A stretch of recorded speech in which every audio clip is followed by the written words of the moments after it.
दुर्गम पहाड़ी रास्ते, घने जंगल, सुरक्षा बलों की 15 से अधिक विशेष टीमें और एक बड़ा सर्च ऑपरेशन। 24 घंटे से अधिक समय तक चले सर्च ऑपरेशन के बाद आखिरकार उन 6 लापता लोगों के मृत शरीर बरामद हुए।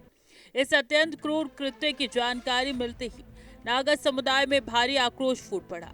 यूनाइटेड नागा काउंसिल ने इस घटना की कड़े शब्दों में निंदा की। कृत्य में इसे केवल एक आपराधिक कृत्य नहीं बल्कि सीधे तौर पर मानवता के खिलाफ बड़ा अपराध करार दिया। 6 नागा लोगों के मिले शव, जंगलों में चला बड़ा सर्च ऑपरेशन, कुकी हथियारबंद गुटों पर शक। इस घटना के बाद राज्य की राजनीति सरगर्मी भी चरम पर पहुंच गई है और प्रशासनिक तंत्र पर लापरवाही के गंभीर आरोप लग रहे हैं। नागा संगठनों का स्पष्ट कहना है कि प्रशासन कानून व्यवस्था को संभालने और नागरिकों को सुरक्षा देने में पूरी तरीके से नाकाम साबित हुआ है। इसी आक्रोश के तहत डिप्टी सीएम नेमचा किपगेन को उनके पदों से तुरंत हटाने की मांग तेज हो गई है।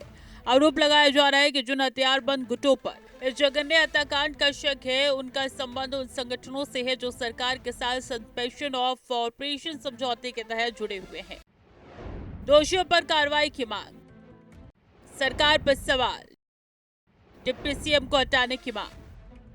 यूनाइटेड नागा काउंसिल ने इस हत्याकांड के विरोध में 24 घंटे की पूर्ण बंद का ऐलान कर दिया, जिसके कारण कई संवेदनशील इलाकों में तनावपूर्ण सन्नाटा पसरा हुआ है। जगह जगह विरोध प्रदर्शन शुरू हो गए हैं और आक्रोशित लोग सड़कों पर उतरकर न्याय की मांग कर रहे हैं। प्रदर्शनकारियों का कहना है कि अगर इस तरीके के सुरक्षित क्षेत्रों से लोगों को उठाकर उनकी हत्या कर दी जाती है और प्रशासन उन्हें बचाने में असमर्थ रहता है, तो फिर सुरक्षा के बड़े दावों का कोई औचित्य नहीं रह जाता। ये तीखे सवाल अब मणिपुर के हर कोने में गूंज रही हैं।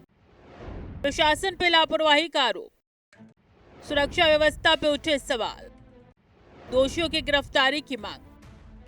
ये पूरा क्षेत्र लंबे समय से गंभीर जातीय संघर्ष की आग में झुलस रहा है, जिसमें बहुत से नागरिकों की जान जा चुकी है और बड़ी संख्या में लोग अपने घरों को छोड़कर राहत शिविरों में रहने को मजबूर है। ऐसे नाजुक हालातों के बीच इन 6 शवों की बरामदगी ने पुराने जख्मों को एक बार फिर पूरी तरीके से हरा कर दिया है। चारों तरफ बस यही सवाल उठ रहे हैं कि क्या शांति बहाली की प्रशासनिक कोशिशें केवल कागजों तक सीमित है या फिर धरातल पर भी कोई ठोस बदलाव देखने को मिलेगा। अपहरण के बाद मिली मौत, नागा समुदाय में उबाल, मणिपुर में फिर जातीय तनाव।